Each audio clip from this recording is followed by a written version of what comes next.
we hope his car won't break down. But no, it won't. He's nearly here and he'll be here shortly. So we're going to start off with an address from Jeremy Corbyn. So I can't see a thing up there, guys, but I hope somebody can see me saying this, and then you're going to put it on now.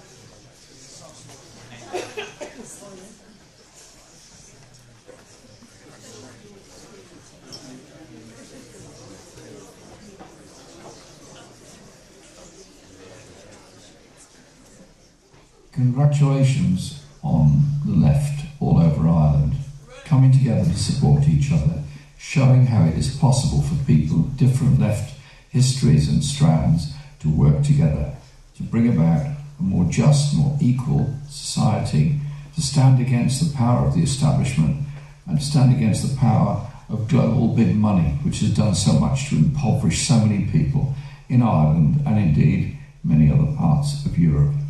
But it's also about coming together on global issues, on support for Palestine, on the search for peace in Ukraine, in opposition to more military bases across Europe, and the expansion of nuclear weapons all over the world. So when we come together on all these causes, we defeat the far right, we defeat the flag-waving nationalists who have nothing to offer other than hatred of refugees who themselves are mostly victims of war. And so when people come together, they can achieve things together. And that's what's so remarkable about what you've achieved in Ireland. My admiration and my congratulations.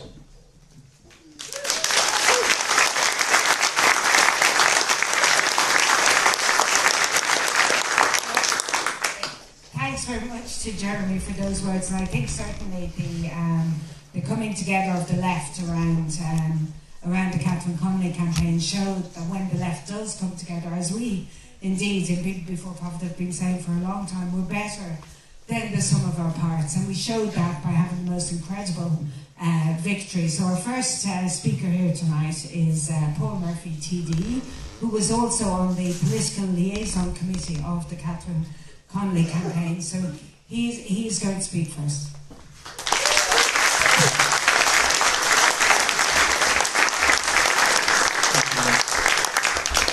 Lisa, it is a strange experience just to speak into light, isn't it? You literally cannot see a single person, it's just darkness. Turn the lights on.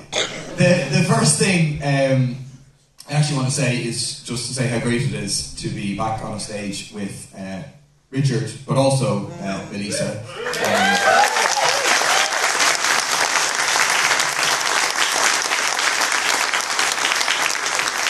They've both been immensely missed over the last whole number of months, and it'll be really great to have them back, and I'm looking forward to putting my feet up for a while.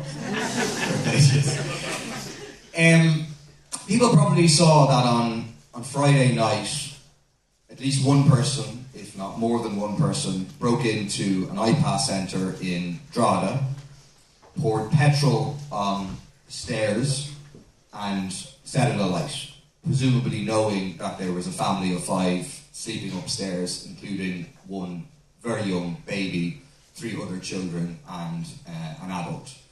And presumably they did so because they wanted to burn these children to death, because they came from a different country.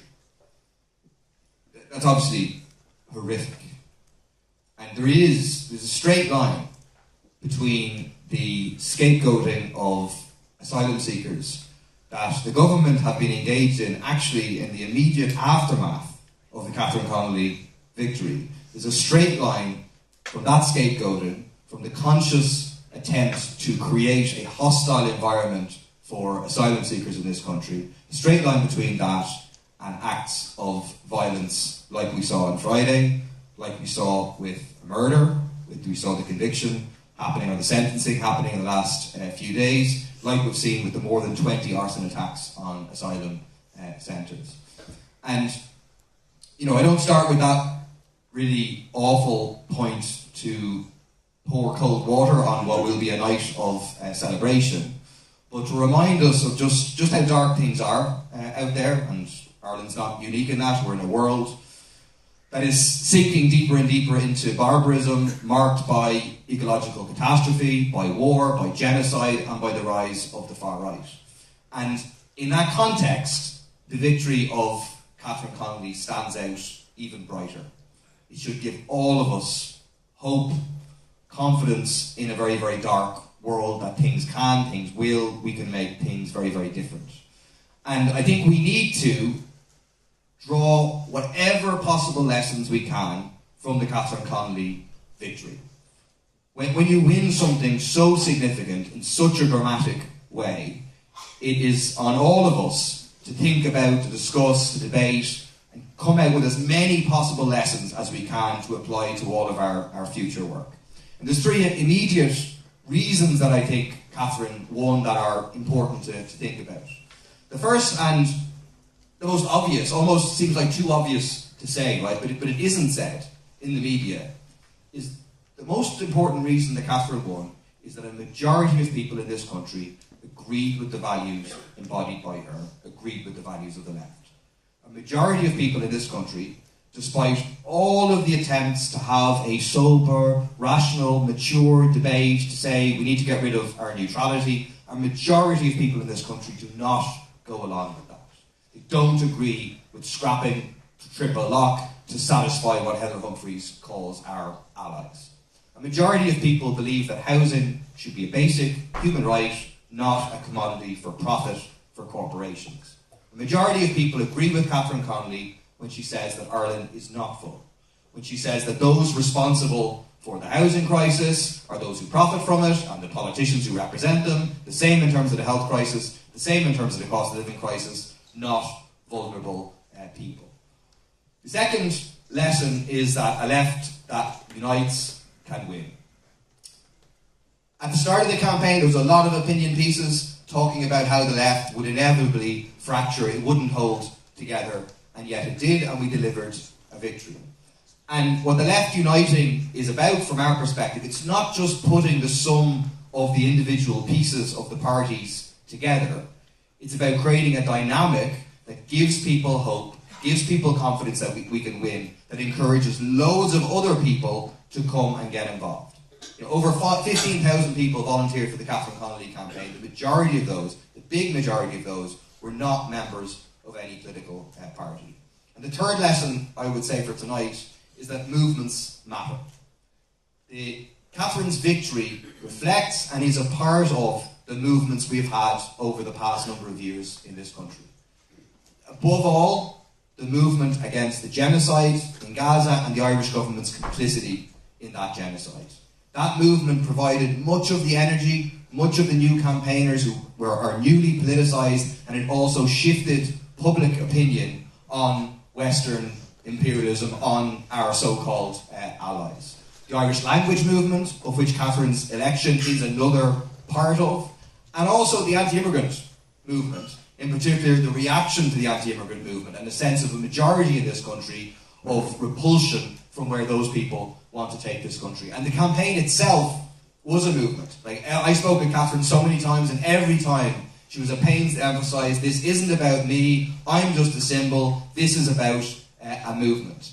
And you know, the media couldn't understand, they were kind of blown away by the fact that we packed out Vicar Street with young people.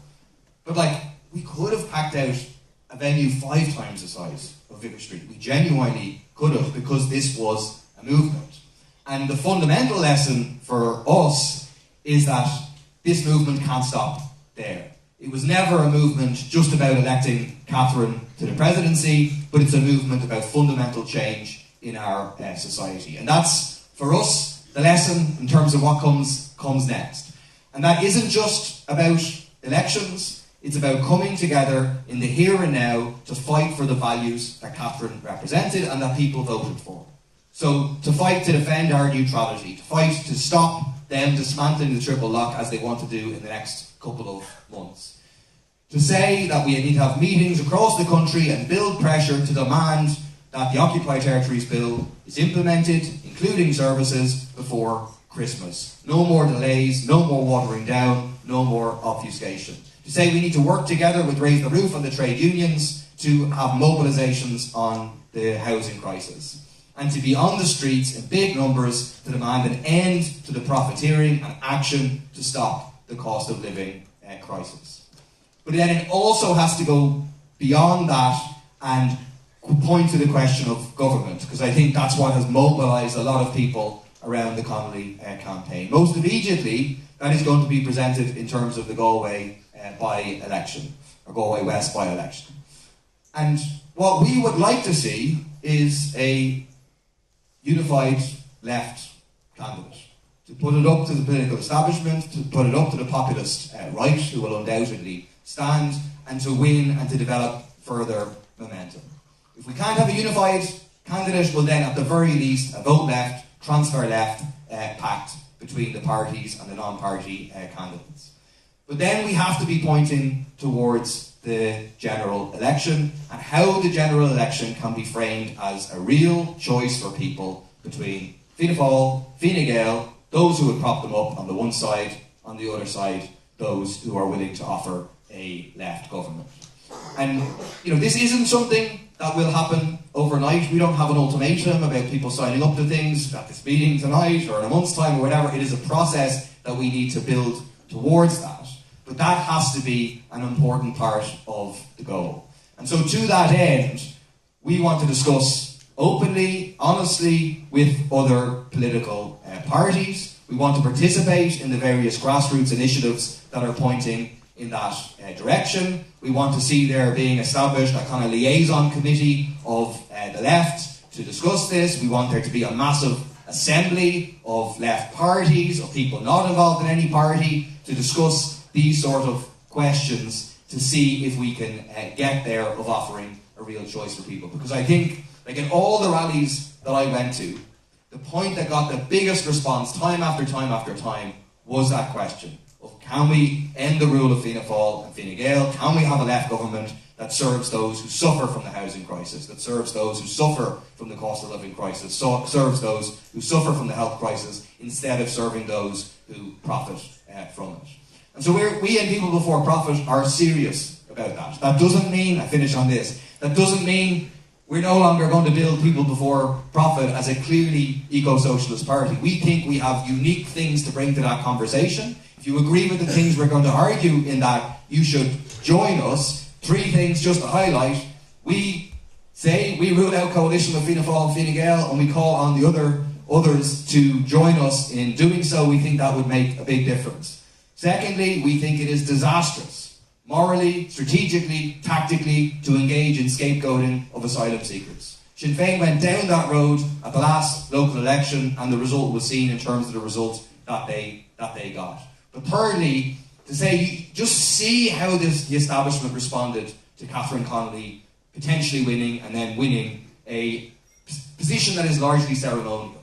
You look at the dirty tricks, you look at the smears, you look at the leaks from the guards, just imagine that's a fraction of what a movement for a left government would face. And therefore, if we want to have a left government that is not just a left government in name, well then you need to be willing to mobilise people power from below, and you have to fight for system change. You have to say fundamentally the problem, the root cause of the housing crisis, the health crisis, and all the other crises that we face, the domination of profit in our society. We need to end that domination. We have to fight for an eco-socialist world. Thanks a lot.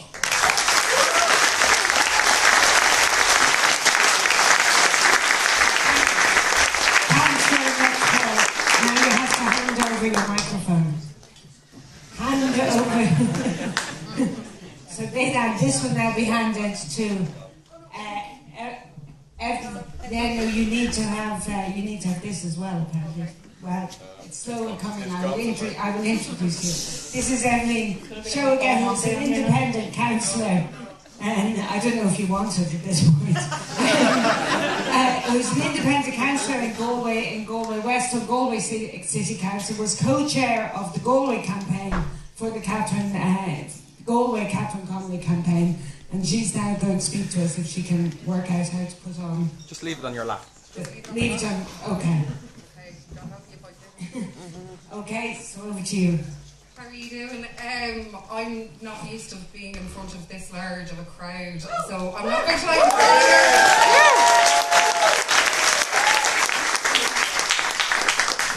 Thanks for having me. It's a real honour to be asked to come and speak about the success, I suppose, in Galway and what we can learn from it. The campaign, when it started off in Galway, it started off in a very small room with some very big ideas, and my God, it was a hard job to fulfil it.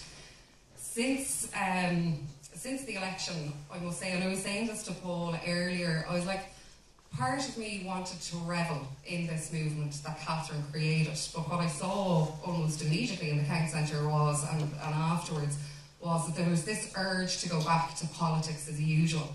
And I don't really like that at all. I think so many people, what did you say, Paul, 11,000, over 11,000 people? 15,000 people came out to help make this movement happen. And I still feel like that these 15,000 people need to be thanked appropriately for it. So for the 300 odd people that are in the room, thank you so much for participating in the movement. I would love to see Catherine's movement continue.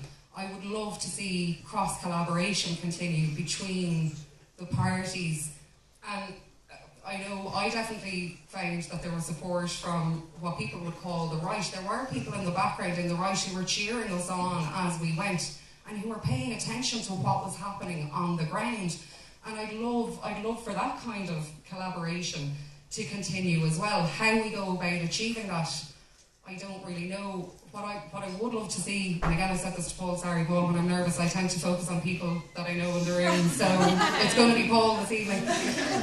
I did say it to Paul, I would love to see a United Left candidate come out of Galway West. There is such an appetite for it on the ground. How do we make that happen? How do we have that conversation start happening again? How do we continue it and how do we grow from it? I would hope that there's lots of people in this room here who would like to see this growing. I'm open to suggestions, please send them to me, because I think it is only together that we're going to be able to keep this movement going and keep this momentum going that we found on the ground. Out of the campaign in Galway, we've seen one new group come out of it who are really trying to find ways to progress things, and it's amazing because you're seeing some people who never would have gotten involved in politics before all of a sudden coming out going, how do we continue this?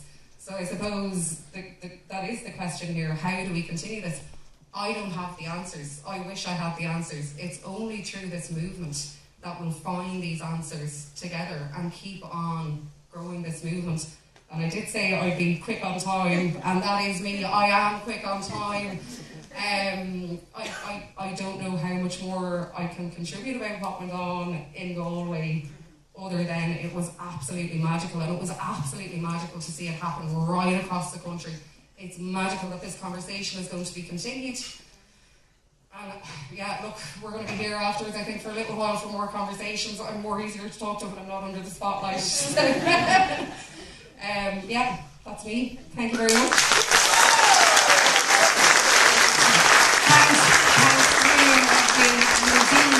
We will be able to stay around after the formal part of the meeting and have discussions with each and everyone. Now, Jerry Carroll, who is an MLA for People Before Profit in Belfast, just arrived in the nick of time to speak. So Jerry Carroll, I think you hosted Catherine Connolly before. She was endorsed by all the left parties. You hosted her up in Belfast, so I'll hand over to you. Thanks, Melissa. So I didn't know what this device was through me, so apologies. A magic disc, okay. Apologies for being late. We bombed down the road from Belfast. In the car. Just realised how that made us sound the song. And we had a busy day up in Stormont where we're trying to kick out the Education Minister, Paul Gibbon. I'm sure you saw who really disgustingly has a long list of, I'm sure Aoife, as she has spoken, might say more after, a list of his sort of terrible positions. You know, he stuck the foot into trans people. He refuses to let women and girls wear trousers in schools. Really horrible kind of guy in horrible positions, to be perfectly honest. But for people who haven't seen, he was in Israel last week on a fact-finding mission, as he said. Obviously, disgusting stuff.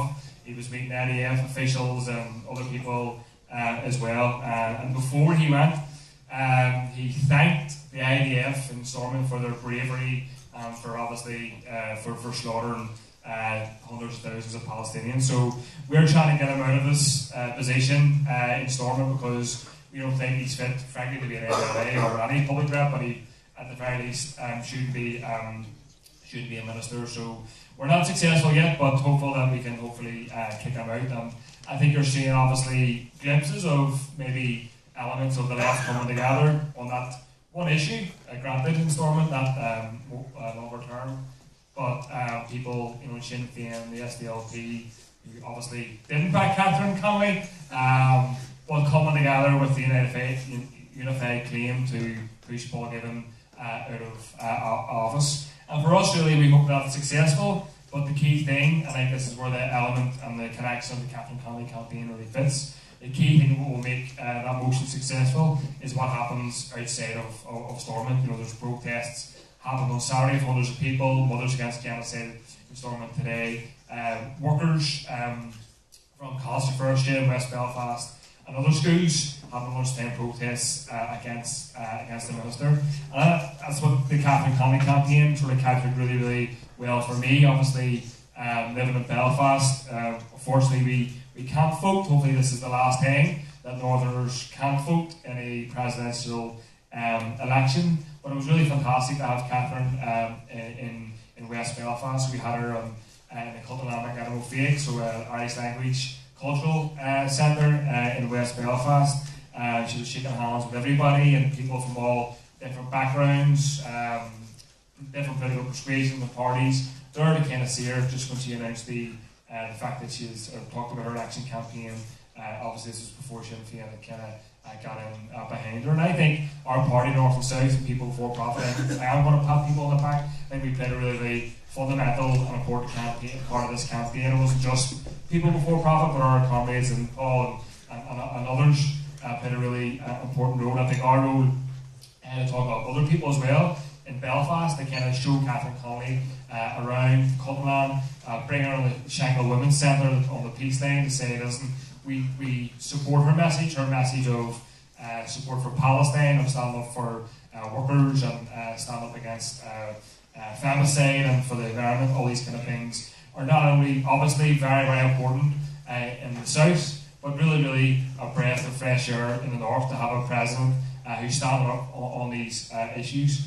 And so, I don't know if I've time left, but I think where we go next, I think that the question was posed. That's obviously, I'm sure why everybody is here as well, and I think it's to try to take that momentum. Okay, it's not going to be the same type of campaigns, maybe the same intensity, obviously, as election campaign, but if we can channel those 15,000, 16,000 people to say, I think it would be a mistake just to say we're going to wait for the next Dáil election for Micheál. Well, he won't be around, obviously, hopefully go before Christmas, but Harris or whoever, just to kick them out. We obviously want them out of government, but how can we channel that energy to build a mass housing campaign, north and south as well? How can we channel that energy to make sure people like Paul Givan are kicked out, but also Micheál Martin and the rest of them who are apologists for Israel and pathetically trying to both sides, as Jan said, are kicked out. So where that goes and how that's sort of worked out day to day and week to week and in Galway and across the island,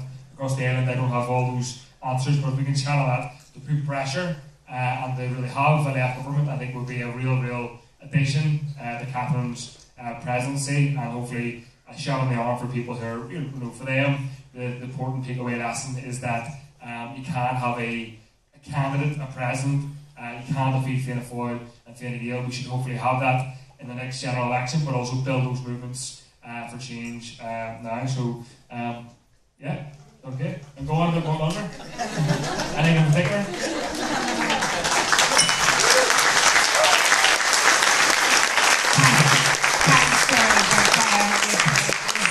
As Luke wasn't able to make it. He didn't come bombing up the road himself. So there was a bit more time. Have you the magic disc now? Yeah. So our next speaker is Aoife Moore, who's a well-known journalist and a contributor to many of the TV, particularly over the last while, to the political TV shows. So.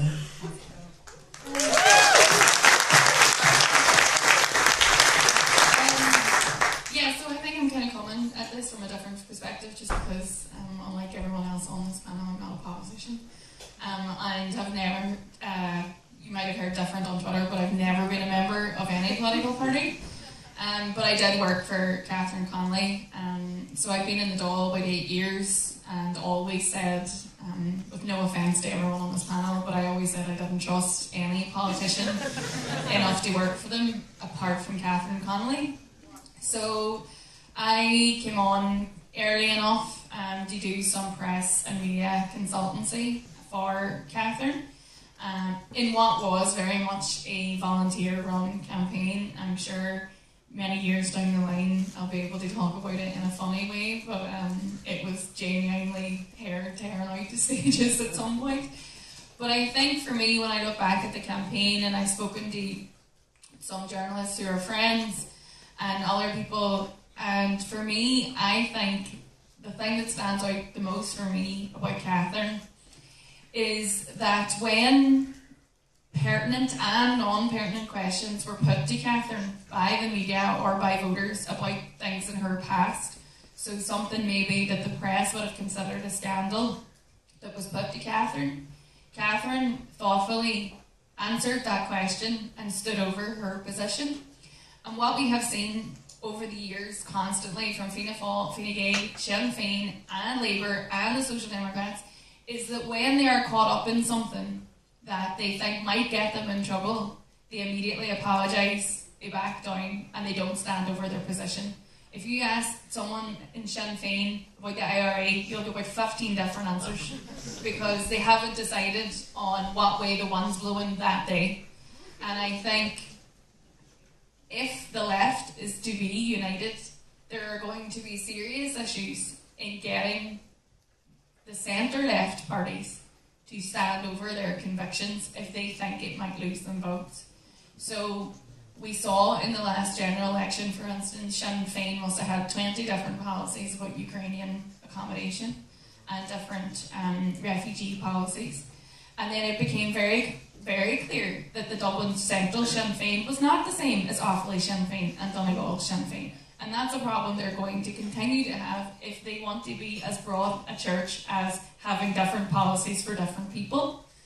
And that would be my concern over so-called left unity, is that there cannot be left unity if people are going to scapegoat refugees. It's just...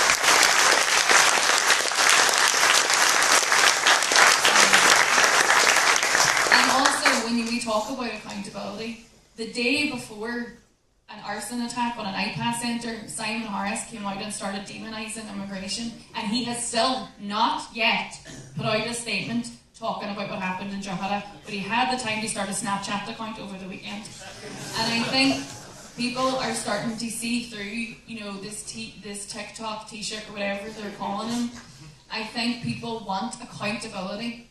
And the thing about Catherine was, when she did that Claire Byrne interview where she stood over hiring someone with a previous conviction, a lot of people changed their mind on Catherine because she would not bow to the pressure of I shouldn't have done that or I shouldn't have said that. And on mature reflection, what she said was, yes, I did it and I would do it again.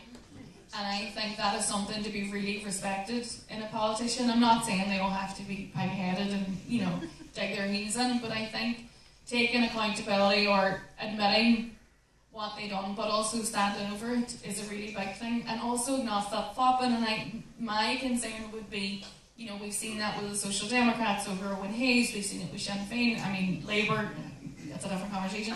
But I think, having the ability to stand over it. And the thing is, with those parties, and I'm saying this from a very political analysis way, with those parties, they want the votes more than anything. And you have to remember that the Social Democrats, for instance, can get a former Fine Gael voter and they can get a former Sinn Féin voter.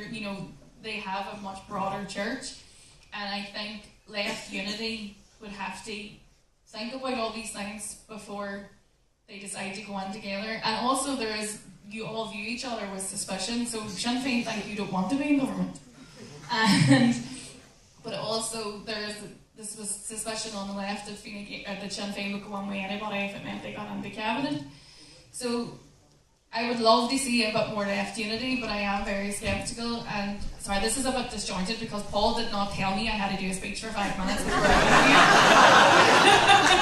I thought this was like a Q&A type thing.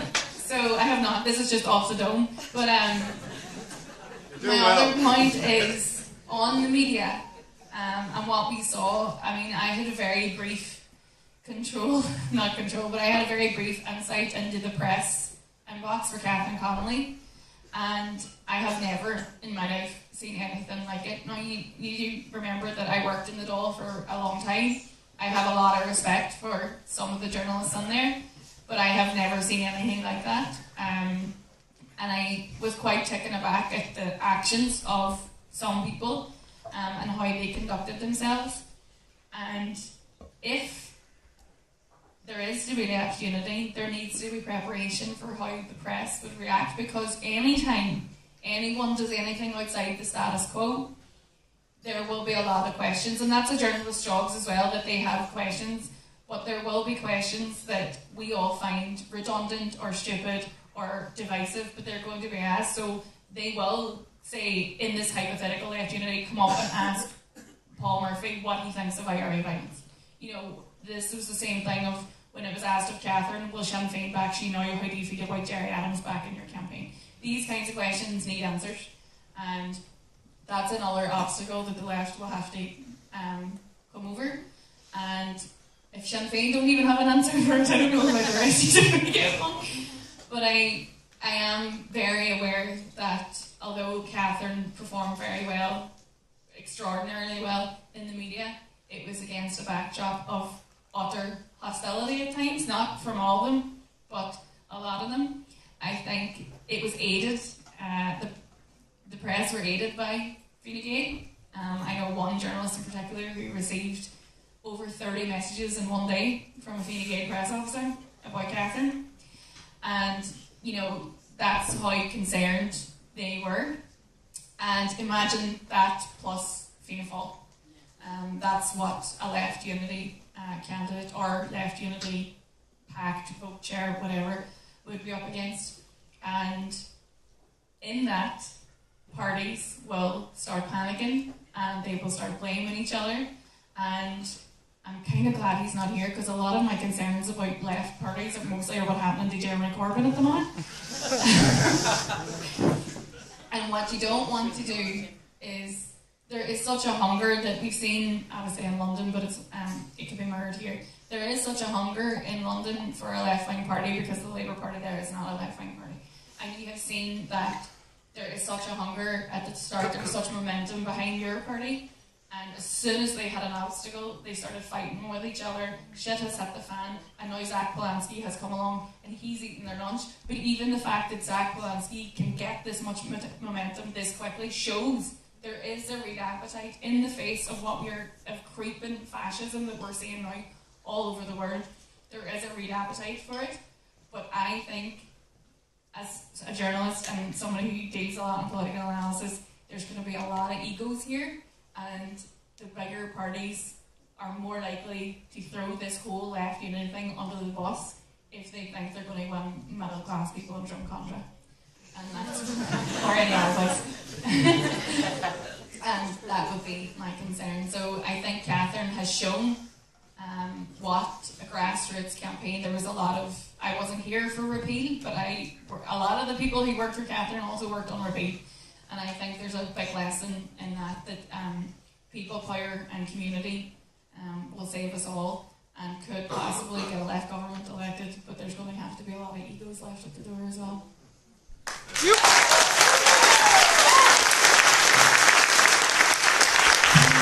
Thanks very much, Eva. Now, I'm really delighted, and I'm sure I speak for everybody in the room here when we say that we were thrilled to hear Richard's news last week that he has an all clear from cancer.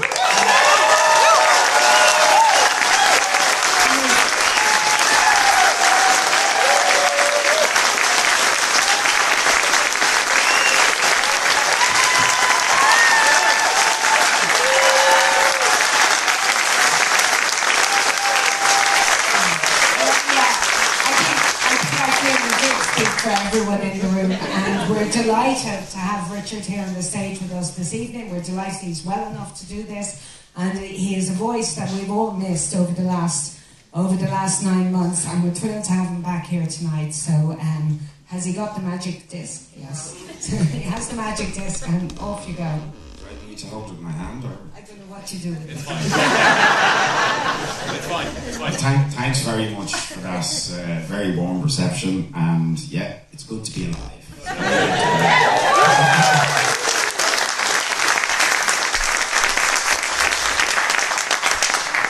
And look, I've been out of things. I've been keeping an eye on it, obviously, but I've been out of things. One point that comes very directly from my own experience, which I'm certainly going to advocate for over the next while, but it is worth putting in the context of some of the bigger issues that both the election were about and that are central to what's going on in the world and the choices that we have, is there's certain machines that were used for my treatment, radiotherapy machines, and that's how they got rid of the cancer. And I'm very glad that they worked. Medical science has saved me, the fantastic health workers, the nurses, the doctors, the orderlies, the porters, all of these people. I can't list or name them all. That's why I got my life back. And about 50% of the population of this country will have an encounter with cancer. So this is important stuff for all of us, for our society. But after today, I met with the advocacy team for cancer services, including the radio oncologist who oversaw my case, and she highlighted the fact and asked me to speak up for them about the fact that the machines that deliver, they're called linear accelerators, that deliver the radio therapy, basically have a 10-year lifespan. But that most of the machines that we have, certainly in St. Luke's and many of the other places, are either 15 or 17 years old, and they are constantly breaking down. And when they break down, that means people with cancer diagnosis who have to have this treatment to save their lives can be, put under serious stress, impacting on, in all sorts of ways on the staff who have to deliver those services, sometimes leaving them to the outsourcing to the private sector so they can make money out of the situation. And you just think about that, and then you think about the fact that the Irish government want us to spend more on weapons. And that Donald Trump is urging the governments of Europe, and they're happily going along with it, saying we have to ramp up military expenditure to spend more on missiles and weapons and ways to kill people and destroy lives and end their lives, rather than putting them into the medical science and the technology that can help save lives, and in supporting the health workers who day in, day out fight to treat people and help them live.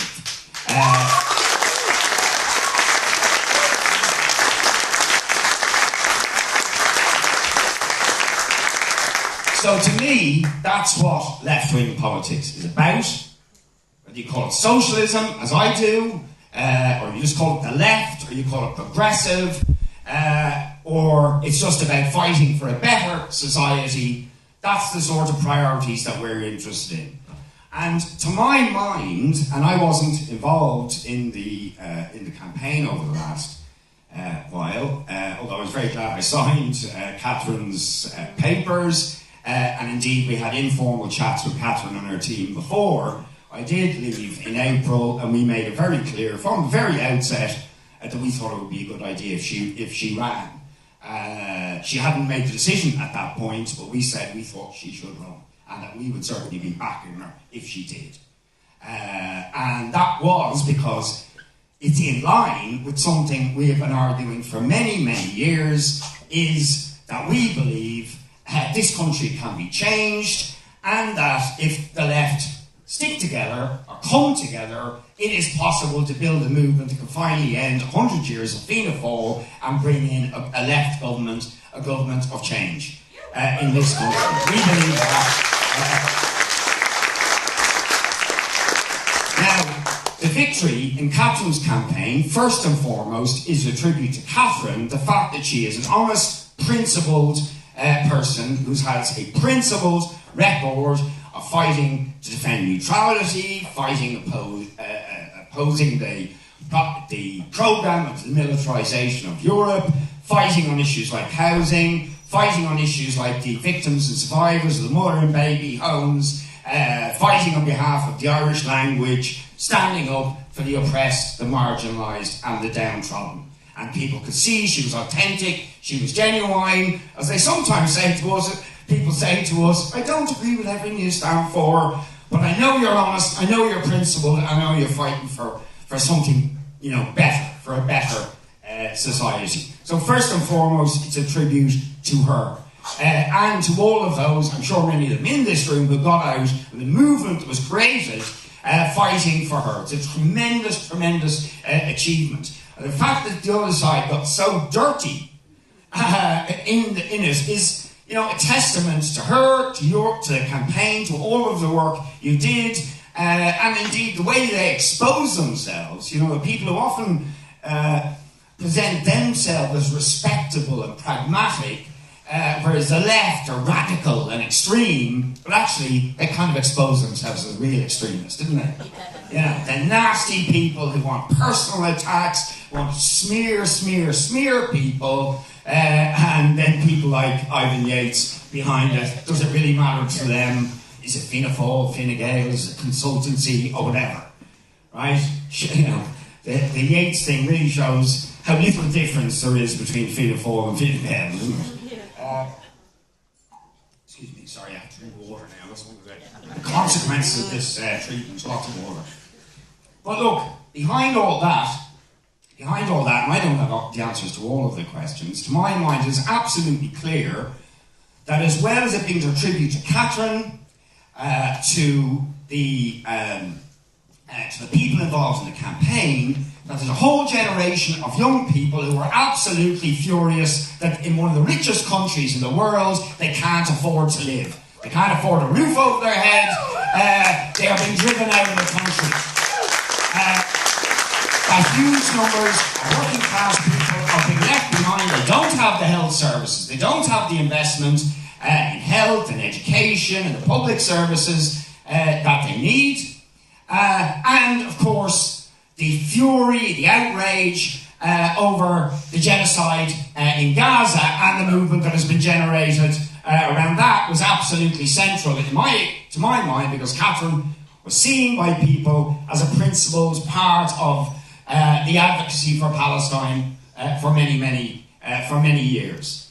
And those movements, it seems to me, are absolutely critical to trying to answer some of the questions. I won't go into all the complexities that Aoife has raised or whatever, but it seems to me that one of the key tasks we have over the next period of time is to build movements based on the sort of model that we have seen around Catherine's campaign, of different elements of the left coming together with the many people who are not part of any political organisation at the moment, to build movements around the cost of living, around affordable housing, continuing the fight to demand that sanctions are imposed on the genocidal regime that is capable of the sort of horrors we've seen in Gaza. It's credible for all the lip service paid by this government to the horror that's been committed in Gaza, and still not a single sanction against the regime capable of this genocidal horror.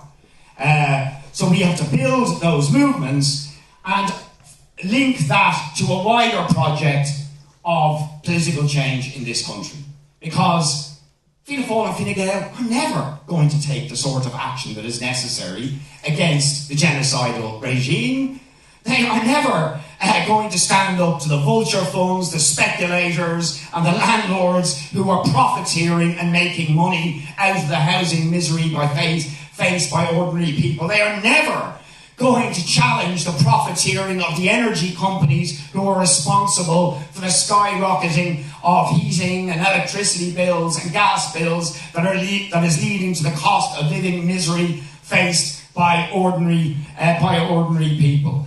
So we have always argued to build this sort of left alliance. We're in People Before Profit because we don't agree with Sinn Féin, with the Soc Dems and Labour on many, many issues, and we want to be a leftward pressure on them. So this isn't about dropping our principles or refusing to challenge them when, we would not have a member in our party who's linked to a company like Palantir or directly implicated. Nor will we give any truck to the scapegoating of refugees and asylum seekers. We are going to be organising against that, against this stuff which now the political establishment are actively leaning into. We have to be the people who explain, well, isn't it interesting now? The far right, who've been presenting themselves as somehow anti-establishment, are actually the best support for the political establishment who are leaning into their stuff. Because isn't it far better from Fianna Fáil and Fine Gael's point of view that there are people outside blaming innocent people in City West for the problems rather than out mobilising on the cost of living, on the housing, or on the failure of this government to sanction the genocidal regime in Israel? It's old school divide and rule, and we have to be out there challenging that and saying unite and fight for a better country. It is possible for a better world, for a better society. It is possible, but we need you involved if we're going to do it. Excuse me.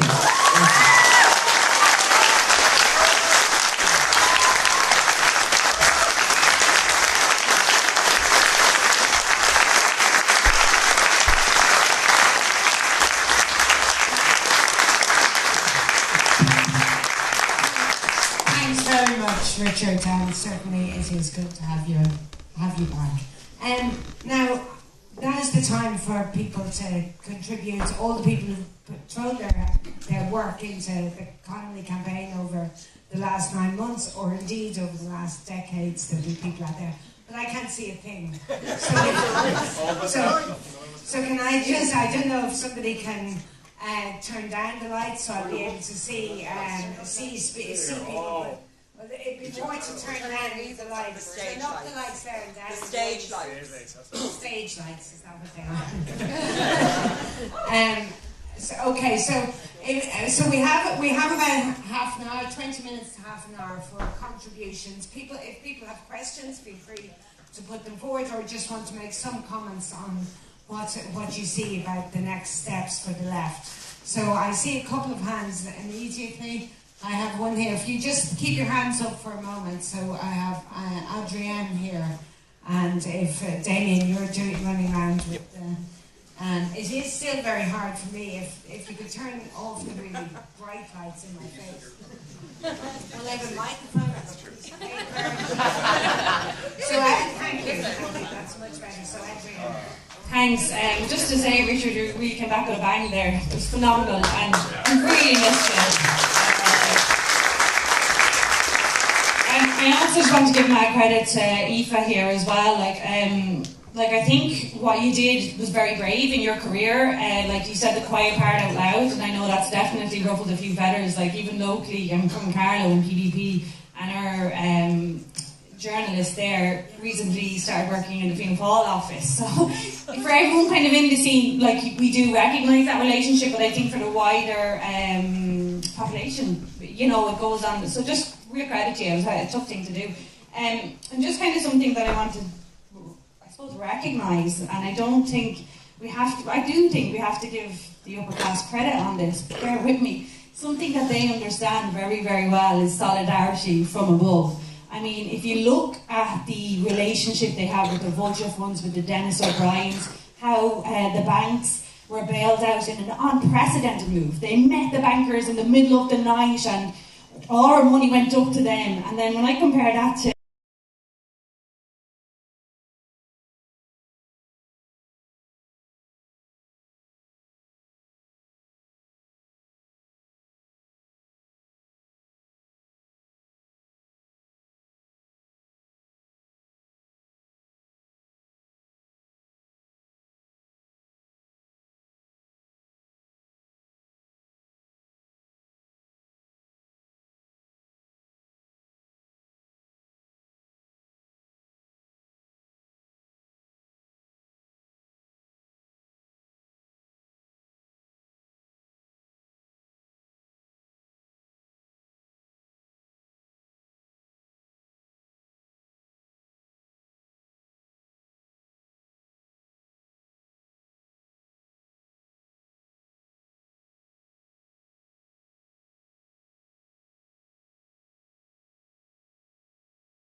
I'll just say that if there are people here who are not yet members of People Before Profit, the guys at the door here have membership forms if you'd like to sign up.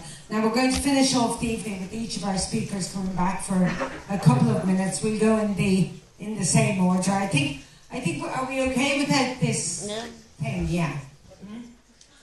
The magic disc. There you are. So Paul, Evelyn, Jerry, Aoife, and then Richard. Cool. Yeah, I think that was a really amazing discussion, and it's really interesting. Like the fact that this event sold out in an hour. The fact that everything that you do around Catherine Connolly sells out in an hour. The Vicar Street sold out in an hour, Galway was gone in an hour, everything. It's like, it's really illustrative of like a page has been turned in terms of the levels of activism, the levels of engagement. Like Sarah was saying, people want to come together and have these sort of conversations. There's a huge opportunity right now of people feeling positive for once, people feeling some hope about their power to deliver change, and we have to grab this moment and point a way forward.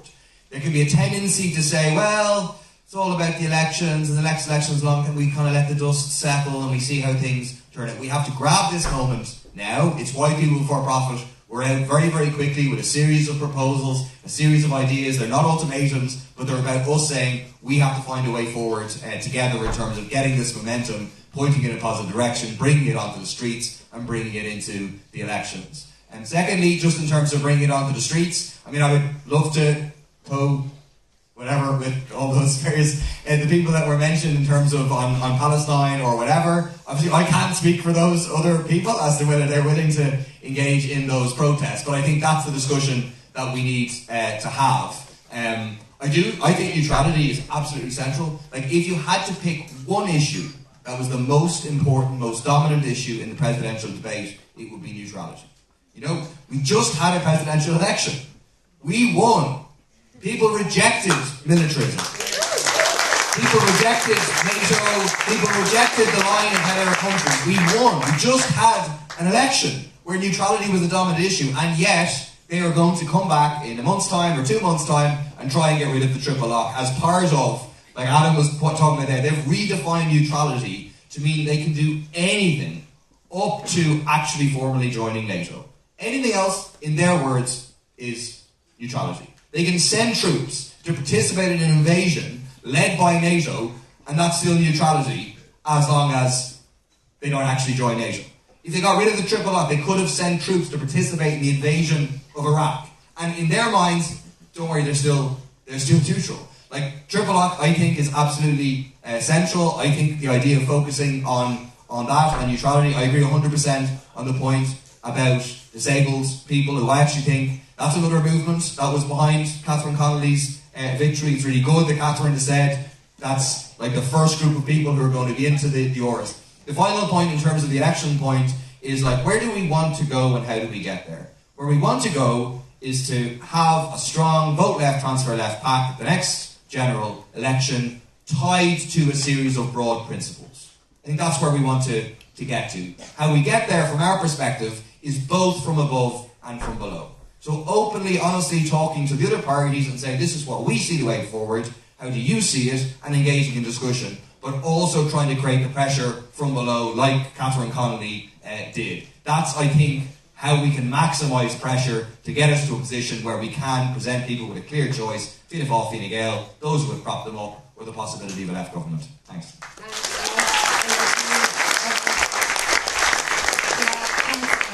Thanks everybody for the input. I take my time on thinking about what to say. I like to take notes. I like to reflect on things, much like somebody else we know who most recently won a really nice campaign, which is great. I think we have a lot of lessons to learn from this campaign nationwide. I think there is great opportunities for discussions within all parties. I am concerned though about going forward, our use of language and how we get there. I'm somebody, I don't like confrontation, I don't like conflict. I don't like words like fighting and I understand that the struggle is there, believe you me, I have lived that struggle as well. The whole reason I got into politics was because I was so frustrated with how humans were being treated in this country. I get that different groups feel marginalised, I absolutely fully appreciate that. But I think if we can't get the basic things right for humanity, we're in trouble. We're in huge trouble. We need to be united. We need to have a single voice. We need to look at universal design. We need to look at a more peaceful approach as to how we go about things. Because if we keep on going out saying we're going to fight, we're already up against a battle. So like, how we choose our language going forward, I think, is going to be hugely important. What comes next is going to be hugely important. And yeah, as I said, I'm much better one-on-one, so feel free to come for discussion afterwards. And yeah, thanks very much for having me. Thanks very much. Really interesting discussion, and good to see a packed room. Yeah, I think it's absolutely, the campaign was tremendous, and like I say, we played a role as a party really well in the south, and we played a role in the north. Like I said, touring Catherine around West Belfast, and she was up actually the week past there in the Culture had a game. It was great for other people here. I missed her myself last week. But also, I think there's a danger, there's an opportunity, and we should both be aware, be enthusiastic, positive, but aware of the danger, and that is we should be calling for left unity, we should be pushing for it, the left government. But there's a danger, and kind of Aoife alluded or maybe expanded upon this as well, that parties like People Before Profit are tied or seem to be like Soc Dems or like Labour. So it's a contradictory situation. We both need to work with those parties, push them as far left to the left as we can, but also to distinguish ourselves as a political party from them as well. It sounds contradictory, it's an art to it, a bit of a nuance, but I think that's what we have to try and do.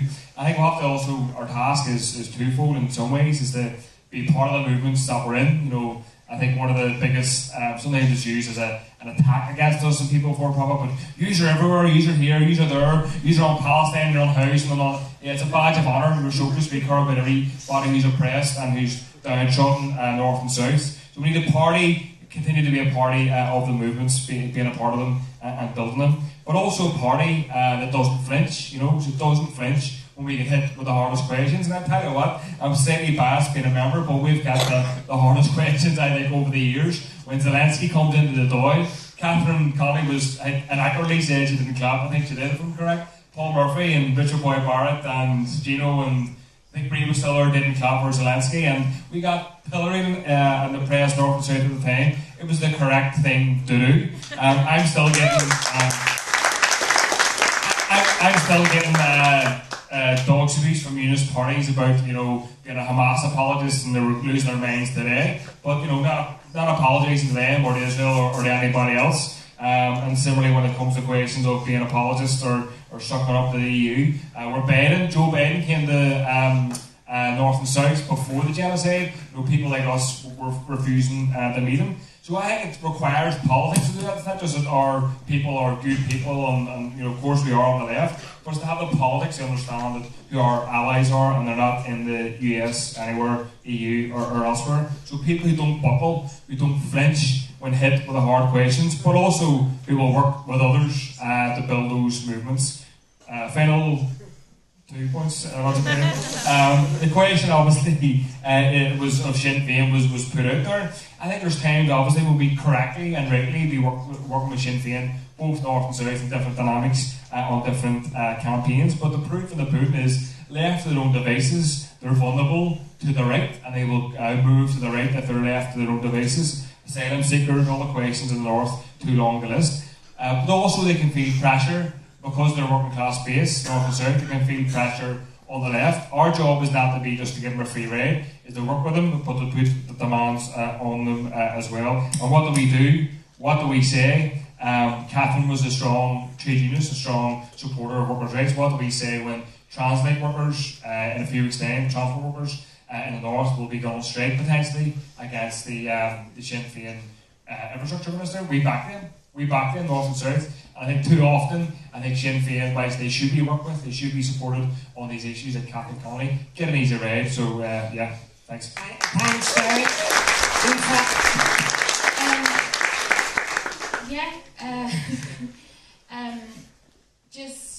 Yeah, I take a lot of them on board as I'm not a member of People for Profit. Yeah, the only thing I didn't get to mention in my first round of speaking, and I think someone else touched on as well, but giving the people the facts, and also the other person who talked about, more independent media. I'd be making a lot more money if I played the game, and I'm not playing the game.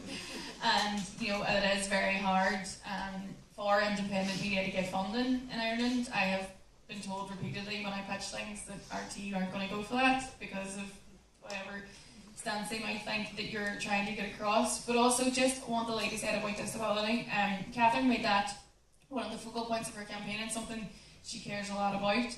And I think when it comes to that kind of clear language, my big concern is the far right. So I come from a working class community in Derry, very Republican, and consider themselves, more blacks, more dogs, more Irish type of feeling. And I have seen people in my own community fall victim to far right talking points and that demonisation. We had a black mayor in Derry. I have never seen so many people who didn't give a shit what the mayor did before take a big interest in what this black lady was doing.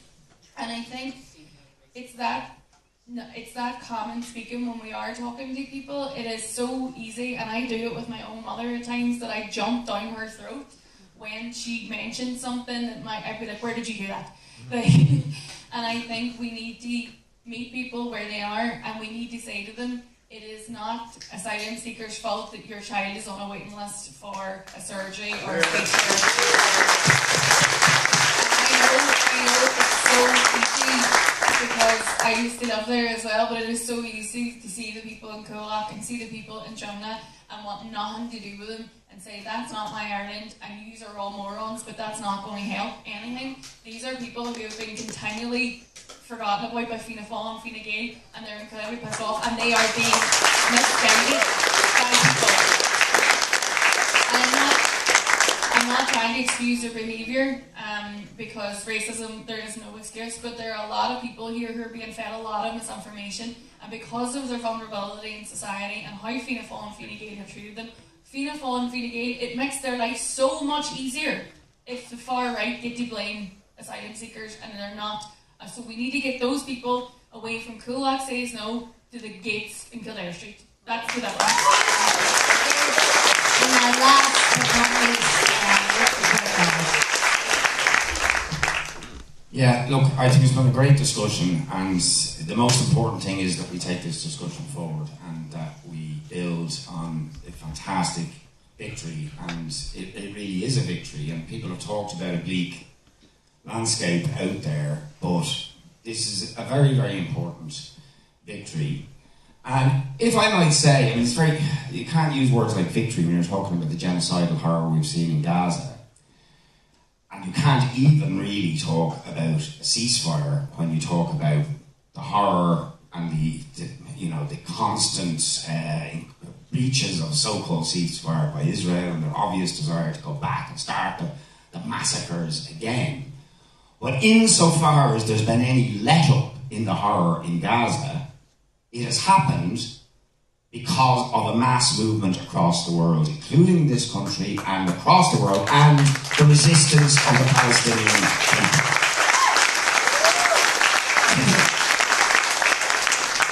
And it's very important to understand that, because, what we have witnessed, if ever there was an argument for saying we have to get active now, it is the horror that we've witnessed in Gaza. Because if they can do it in Gaza, and if they can get away with it, or if they can restart it as they want to do, who's next? Who is next? And it's not just that the people in Palestine will suffer from that, because we all know that the weapons that have been used to massacre the people in Gaza are made in the USA, made in the UK, made in Germany, made in Europe, and these people are willing to turn those guns on us. And they're willing to send us out to die in their resource wars for profit, for corporations, and so on. They've done it before, and they'll do it again. So there's a lot at stake, but we've actually seen an unprecedented mobilisation across the world. I think the Catherine campaign, as well as all the obvious qualities and authenticity and principle of Catherine and campaign, I don't believe, well, I don't know what you've won without that mobilisation, but certainly it played a very significant part in it. Or even, to be honest, I don't really know about Zoran Mandani's politics in detail. But when you get a guy who's potentially going to get elected in New York, who's describing himself as a socialist, who's been denounced by Trump as a communist, who's talking about free public transport, who's standing with the Palestinians, who's talking about affordable housing, you think there's a lot of people across the world, including in the heart of the beast in the United States, are looking for alternatives. Looking for alternatives. So we have to, the stakes are very, very high, and we have to build that alternative. And to my mind, all the questions, the critiques, the concerns about the toxic politics of parliamentarianism, or the doubts and concerns and worries we have about others on the left, all absolutely valid. But I think we have to recognise that huge numbers of people out there see it as fantastic when the left come together. They see the left coming together as an important part of these victories. They see, and they are right, that when we can push, bounce, whatever way you want to put it, right, these people into mobilising around Palestine, backing bills to sanction Israel for its crimes, for whatever reason they do it, it adds strength to that campaign. And suddenly the whole becomes more than the sum of the parts. And that's why, while we have all those concerns and doubts, we also recognise the absolute need to build that unity in order to mobilise people, because that's what people want to see. And then within that, we have to have the debates about how we make sure it stays principled, it stays grassroots, that it doesn't just become about electoralism, but it's actually about fighting in the here and now to make a real difference to ordinary people. Now, to do that, we need you. It's as simple as that. Like when I hear people say neutrality is the most important, or disability is the most important, or Palestine is the most important, or the health service is most important, or workers who may be coming out and strike are soon the most important. They're all incredibly important. And we need committees and groups who are organising to build movements around every single one of these things. And we are just not big enough. That's the truth. We're just not big enough. But there's a huge number of people out there are looking for a way forward. There are many people in this room, and you can make a difference. As Cian said, you can become organisers to build this movement. So we would just urge you, we don't have all the answers, but we are principled, we are serious, we believe change comes from the bottom, not the top, but we also want to build that united movement that will actually change the world, and we believe it's possible, but only if we have you as part of that project. There we are.